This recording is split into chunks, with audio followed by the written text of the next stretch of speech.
Assalamualaikum warahmatullahi wabarakatuh. Perkenalkan, nama saya Izharuddin Bima Hadrianto dengan NIM 2023 10 11 03 11 02. Di sini saya akan membahas materi tentang manajemen pengelolaan keuangan perkara dalam mata kuliah manajemen kantor hukum. Manajemen keuangan atau financial management adalah kegiatan manajemen yang bertujuan untuk mengelola dana maupun aset-aset yang dimiliki perusahaan untuk dimanfaatkan pada hal-hal atau kegiatan yang membantu tercapainya tujuan utama perusahaan, yaitu profit. Dalam dunia usaha atau pada suatu perusahaan dan lingkup bisnis, geliat manajemen keuangan terbagi menjadi 3 aktivitas utama, di mana kegiatan tersebut akan dilakukan oleh seseorang manajemen keuangan. Aktivitas dalam manajemen keuangan tersebut berupa: yang pertama, pengelolaan dana; kedua, aktivitas penggunaan dana; ketiga, pengelolaan aktiva.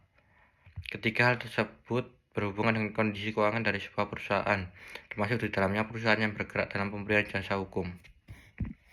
Adapun tujuan dari suatu manajemen keuangan: yang pertama, memaksimalkan keuntungan; yang kedua, menjaga arus kas; yang ketiga, mempersiapkan struktur modal; yang keempat, memaksimalkan pemanfaatan keuangan perusahaan; yang kelima, mengoptimalkan kekayaan perusahaan; yang keenam, meningkatkan efisiensi; yang ketujuh, memastikan kelangsungan hidup perusahaan; yang kedelapan, mengurangi risiko operasional; dan yang terakhir, mengurangi biaya modal. Pada sebuah kantor hukum pun diperlukan adanya suatu manajemen yang berkaitan dengan keuangan. Perlunya dilakukan manajemen atau pengaturan terkait keuangan dalam suatu kantor hukum dapat membantu kelancaran jalannya usaha, khususnya untuk sebuah kantor hukum. Terdapat 3 hal penting terkait dengan masalah pengaturan atau manajemen keuangan dalam sebuah kantor hukum. Yang pertama, tentang bagaimana membuat estimasi biaya terkait dengan penanganan perkara hukum yang sedang ditangani.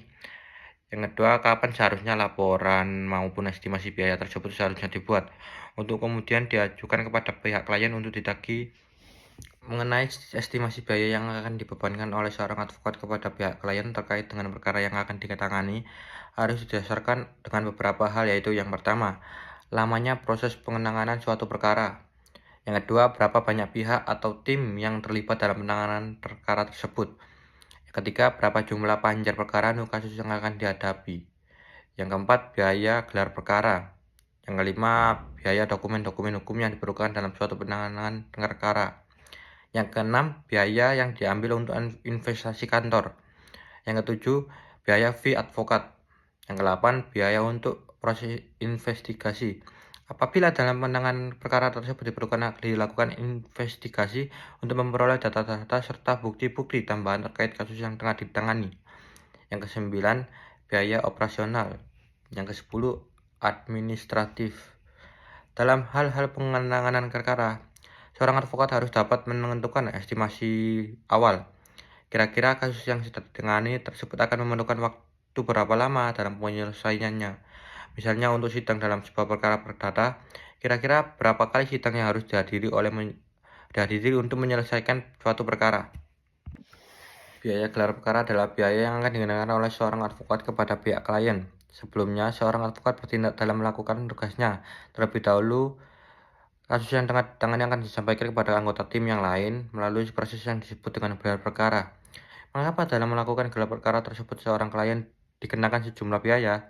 Karena ada biaya-biaya yang harus ditanggung terkait acara gelar perkara tersebut. Biaya tersebut meliputi: yang pertama, biaya transportasi para advokat; yang kedua, administrasi dalam proses gelar perkara, seperti kebutuhan kertas, tinta, dan sebagainya; yang ketiga, biaya konsumsi.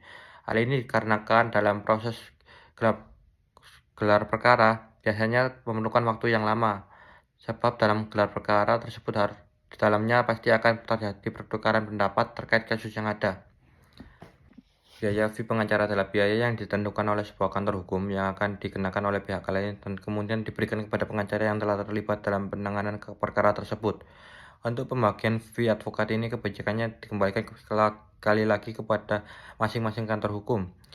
Pembayaran bisa dilakukan ketika advokat tersebut telah selesai melakukan tugasnya, atau pembayaran fee tersebut akan ditumpuk setelah terlebih dahulu dikalkulasi beberapa bagian untuk advokat tersebut.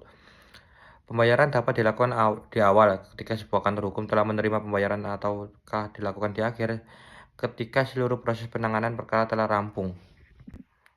Biaya administrasi adalah biaya lain-lain yang dikeluarkan oleh sebuah kantor hukum di samping biaya-biaya dalam hal penanganan perkara. Biaya-biaya tersebut antara lain biaya untuk gaji karyawan, biaya untuk persediaan kantor, biaya penyusutan peralatan kantor, untuk pajak, biaya telepon, dan berkirim surat. Pada dasarnya, biaya-biaya yang dibayarkan oleh pihak klien pada sebuah kantor advokat yang telah dipilih sebagai pihak yang membantu pihak klien dalam menyelesaikan perkara hukum yang terbagi dalam dua kelompok besar, yaitu yang pertama biaya pokok penanganan perkara, yang kedua sukses fee. Biaya pokok penanganan perkara yaitu total keseluruhan biaya penanganan perkara yang harus dibayarkan oleh pihak klien dalam proses penanganan atau penyelesaian permasalahan hukum. Sedangkan sukses fee adalah biaya yang dikeluarkan apabila advokat telah menyelesaikan tugas atau kewajibannya dengan baik sesuai dengan apa yang diharapkan klien. Dalam hal tersebut, pembayaran dari kedua jenis biaya-biaya tersebut kebijakannya diserahkan kepada kebijakan yang berlaku di masing-masing kantor hukum. Begitupun besaran persentase pembagian sukses fee yang akan diterima juga akan diserahkan kepada kebijakan dari masing-masing kantor hukum yang bersangkutan. Sekian materi manajemen kantor hukum yang dapat saya sampaikan. Wassalamualaikum warahmatullahi wabarakatuh.